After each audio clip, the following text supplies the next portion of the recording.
សូមគោរពជម្រាបសួរប្រិយមិត្តទូទាំងសិស្សជននិងកំពុងទស្សនាកម្មវិធីបទសម្ភាសន៍ពិសេស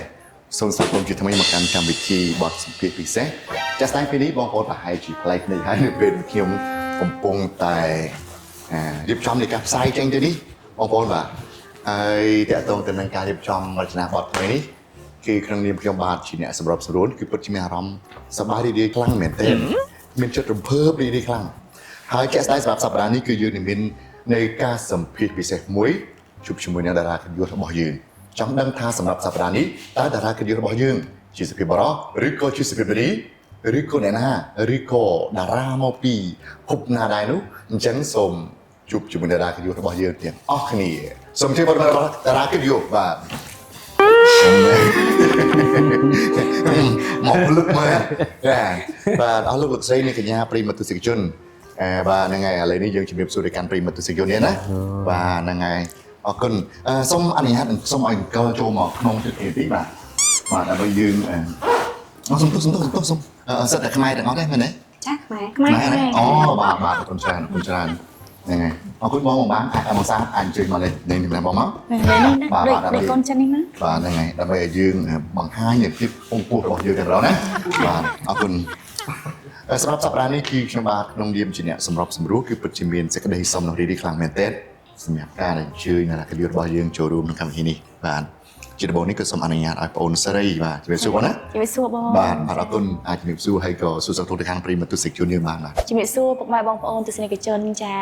បងប្អូនយ៉ាងណាដែរសុខទុក្ខយ៉ាងណាដែរចាបើអាចឆ្លើយបានឆ្លើយតាមរយៈទូទស្សន៍នោះមកចាបាទអរគុណជាបន្តទៀតសូមពីខាងស្ពឹងនារីបន្តទៀតបាទចាឡែនចាខ្ញុំមកចាជំរាបសួរពុកម៉ែបងប្អូនទាំងអស់គ្នានេះខ្ញុំឈ្មោះចន្ទធីតាឡានចាជាតារាសម្ដែងក៏ជាបានបងប៉ុណ្ណឹងបានពួកគេស្គាល់បងអូនហើយបងសុំនិយាយហើយបងបានដឹងបានហើយបាទអរគុណជាបន្តបងបានបាទខ្ញុំសូមជម្រាបសួរបងប្អូនទាំងអស់គ្នាសំឡេងតួឯកបដ ாய் នេះពិសាយទេបងពិសាយទេលឺទីណាបាទសុំមកទៀតណានឹងតែយើងតួឯកនឹងតួឯកហើយតំណែងតួឯកនេះតួឯកហើយតែណាសុំមកលឺទីណាបាទមកពី1 and ចាប់ដើមបាទខ្ញុំសូមជម្រាបសួរខ្ញុំមកពីរងទីឡើយ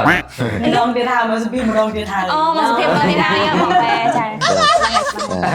អរគុណហើយមិនដែរចំណាប់អារម្មណ៍អីបន្ថែមមានអីបន្ថែមចង់និយាយអីមកបាទបងឲ្យគាត់និយាយអីទៅខ្ញុំគ្រាន់តែក្នុងឈ្មោះបន្តិចឲ្យខ្ញុំកាត់អូនសុំសិនបងសម្រាប់សារតម្លៃកិត្តិយសរបស់យើងក្នុងនាមជាតារាកិត្តិយសប៉ុណ្ណាសូមអធិស្ឋានណាបើចិនជាខុសឆ្គងអីបាទសូមជួយពីបន្តទៀតបងមានអីចង់និយាយមានអីនិយាយទៀតទេមែនអស់ហើយណាបាទរូវែងល្អមែនសុខបាយល្អណាស់អរគុណច្រើនជាបន្តសូមនិយាយបងមានមកសារបាទខ្ញុំសូមជម្រាបសួរក៏សូមជម្រាបលាសូមជម្រាបលាជំរាបសួរហើយនៅតែទៀតមិនលាបាទសូមជម្រាបបន្តទៀតបាទសូមជម្រាបសួរដល់ទៀតចាអត់ទេដល់បានចាណាលេសោយទៀតមកទៀតយ៉ាគឺដល់ទៀតទៀតណែបាទមួយទៀតមកហត់តាលីចង់និយាយសូមជម្រាបសួរដល់ទៀតមកច្រើនណាអរគុណច្រើនអរគុណមែនទែនបាទអញ្ចឹងឥឡូវនេះខ្ញុំក្នុងនាមអ្នកសម្របសម្រួលណាគឺពិតជាមានសេចក្តីសំណងរីករាយរំភើបខ្លាំងមែនទែនឥ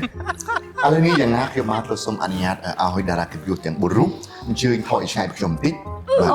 បាទបាទអត់អីសូមអធិស្ឋានគេហៅជាខុសពាក្យនេះហើយសូមឲ្យតារាកិត្តិយសអញ្ជើញទាំងគួយនៅកន្លែងគេស្រួលចាស់បាទសូមអញ្ជើញបាទអត់អីតែមិនកើតទេបងប្អូននិយាយចឹងយើងស្អប់បាទហើយណាមួយយើងថតពីព្រឹកមកដល់ថ្មិញម្ដងផងអញ្ចឹងអធិស្ឋានបងណាឆ្ងាយពីនេះទៅឆ្ងាយពីនេះទៅក៏ល្អដែរបាទយ៉ាងដែរបាទអរគុណច្រើនខ្ញុំបានមានអារម្មណ៍ថាហាក់ដូចជាមានការធូរចិត្តបន្តិចលេងសេមានសម្ពាធខ្លាំងណាបាទថយឆាយពីនេះទៅស្រួលចិត្តដែរបាទអរគុណអានេះចាក់ឡើងខ្ញុំនិយាយតែតខ្ញុំហ្នឹងណាបាទអធិស្ឋានចំពោះតារាកិត្តិយសទាំង4រូបផងបើសិនជាឆ្គងចំពោះការនិយាយអីទៅពាក្យពិតវារែងស្លែងណាស្ដាប់ត្រូវទ្រង់ឯងកំហុសណាណាបាទវាមិនមែនជាកំហុសធីកទេកំហុសតារាកិត្តិយសចាំវិញមិនមែនទេនេះគ្រាន់តែជាការលេបខៃលេងប៉ុណ្ណោះខ្ញុំយកទុកក្នុងចិត្តអីណាបាទអរគុណច្រើន បាទអរគុណដល់ហើយនៅស្ងៀមសិនទៅចាំពេលបងអរនិយាយចាំនិយាយផងណា អូចា អធិស្ឋានបងអធិស្ឋានកន្លែងនេះយកអាកាប់យកទេណាយកអាកាប់យកទេអរគុណអញ្ចឹងបញ្ជាក់ជូនទៅកាន់កាមេរ៉ាមែនផងដែរនៅពេលដែលបងបញ្ជាក់សំណួរសួរទៅកាន់សិល្បៈ R&D ឬក៏តារាសម្ដែងរូបណាសូមអូនហ៊ានទៅកាន់គាត់យកគាត់តែម្ដងទៅណាមិនបាច់យកបងសុខទេព្រោះគាត់ថាបងអ្នកគ្រប់គ្រងកម្មវិធីថាវិការបើកពីបងក៏ដោយប៉ុន្តែមិនបាច់យកលុយមិនបាច់យកមកបងចាទេសូមអធិស្ឋានមិនបាច់យកលុយណាទេទៀតទេ គាត់ឲ្យលុយគេ និយាយទៅចឹង ចឹងហ្មងចា បាទ ចា បាទ ខ្ញុំចង់តឯងទៀត អរគុណ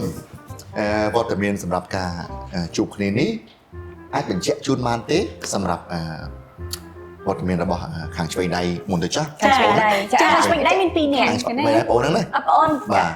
ខាងឆ្វេងដៃបងអូនគឺអាឡែ អរទេបងអូន អូន បាទបងចង់បញ្ជាក់បងនឹងឆ្វេងដៃសូមបងអូនត្រៀមស្ដាប់បងហើយមិនបាច់ឆ្លើយទេបងសូមឲ្យបងបានឆ្លើយវិញបាទអញ្ចឹងវិញបាទថាជួយស្ដាប់នេះ ជួយស្ដាប់បងអូចាចាចា បាទអរគុណសំណួរតាក់ទងទៅនឹងចំណាប់អារម្មណ៍របស់ចំណាប់អារម្មណ៍របស់បងអូន ចា ដែលឃើញចំពោះបងបាននេះ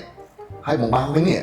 មានអារម្មណ៍យ៉ាងណាដែរចំពោះការដែលបានអញ្ជើញសម្ដែងរួមគ្នានៅក្នុងសាច់រឿងមួយដែលយើងសម្ដែងតាក់ទងទៅនឹងការបង្ហាញពីបែបបទនៃការលេងសិល្បៈបែបលក្ខណៈល្បែងប្រជាប្រិយខ្មែរណាមានអារម្មណ៍យ៉ាងម៉េចដែរនៅពេលដែលបានសម្ដែងរួមគ្នាអញ្ចឹងណាបងអាចឆ្លើយបានទេមិនបាច់ឆ្លើយក៏បានឲ្យបងបានឆ្លើយវិញអរគុណបាទ ចាចាចា មានអារម្មណ៍សប្បាយ សប្បាយណា បាទ អូមានអ្វីបន្ថែមទៀតទេ ណា កាត់តិច អរណាអូល្អមែនតើបោះបាយល្អមែនតើចំណាយឆ្លើយបានល្អអរគុណច្រើនបងបាងបាទបាទអរគុណច្រើនមែនតើបាទបងប្អូនកុំសោចណានេះជាការឆ្លើយពិតប្រាកដរបស់គាត់ហើយនេះជាអារម្មណ៍ពិតរបស់គាត់បាទអរគុណច្រើនសំណួរមួយសំណួរបានឆ្លងកាត់ពីបបោមកអសស្អាតរបស់បងបាងទៅហើយខ្ញុំបាទក្នុងនាមជាពិធីករសម្រាប់សម្រាប់កម្មវិធីក៏នឹងសូមបន្តនៅសំណួរជាបន្តទៀតឥឡូវនេះផ្នែករបស់ខ្ញុំនឹងបៀងសម្លឹងទៅកាន់បងសាទតែម្ដងណាបងសាទបាទបងសាទបាទបងសាទកុំមានការភ័យបុកទេណាបងសាទណាបាទអត់អីណាបាទជំរាបសួរបងប្អូនយើងទៅបាទជំរាបសួរទៅ នេះគឺដល់ នេះសួរ ជំរាបសួរទៅបងជំរាបសួរ ទៀតទៀត ដល់គុណដល់ បាទបាទអរគុណច្រើនបងបាទល្អមែនទែនចំពោះការជំរាបសួរបងគឺបង្ហាញពីសុជីវធម៌របស់ខ្មែរយើងបាទក្នុងនាមជាខ្មែរយើងសំពះស្អាតណាយើងមានស្នាមញញឹមដ៏ស្រស់ស្អាតធ្វើត្បិតថាពេលខ្លះដូចជាស្ដាយបងសាទហ្នឹងញញឹមទឹកជ្រួចមិនតិចប៉ុន្តែវាបង្ហាញពីមុនស្នាមម្យ៉ាងណាមនុស្សយើងបានន័យថាយើងមានជ្រួញនេះបានន័យថាយើងមានវ័យដែលចាស់ទុំហើយអញ្ចឹងចិត្តរបស់យើងនេះក៏ប្រចាំតំណែងនោះណា បងចាប់វាថាគាត់ចឹង អត់ទេមិនដៀលទេណាបងមនុស្សបង មានកំដៅចាប់ទុំមែនអូតែសាដែរមនុស្សណាកាលណាបំមានស្នាមជួញនេះហើយណា ចា ស្នាមជួញនេះហើយគឺបង្ហាញពីភាពចាស់ទុំណាបង្ហាញពីភាពចាស់ទុំមែនតើបាទហើយឃើញថាញញឹមស្រស់មានស្នាមជ្រួញតិចស្អាតល្មមតែម្ដងបាទអរគុណច្រើនបងបានដែលបានស្ពះយ៉ាងស្អាតបងណាអរគុណមិនមែនជាសំណួរមិនមែនជាចម្លើយមិនមែនជាការចោទសួរអីទេក៏មិនមែនជាការបកស្រាយដែរហើយយើងក៏រំលងទៅហាក់ដូចជា កាលឲ្យយើង មកមិនគំរាមដល់គេដែរណាអរគុណច្រើន ដល់យើងដល់យើងដល់ អរគុណអរលោកលោកស្រីនិងកញ្ញាប្រិយមិត្តទូរទស្សនិកជនជាទីគោរពជាទីមេត្រីឥឡូវនេះចំពោះការសម្ភាសន៍របស់យើងសួរនាំឆ្លើយរបស់យើង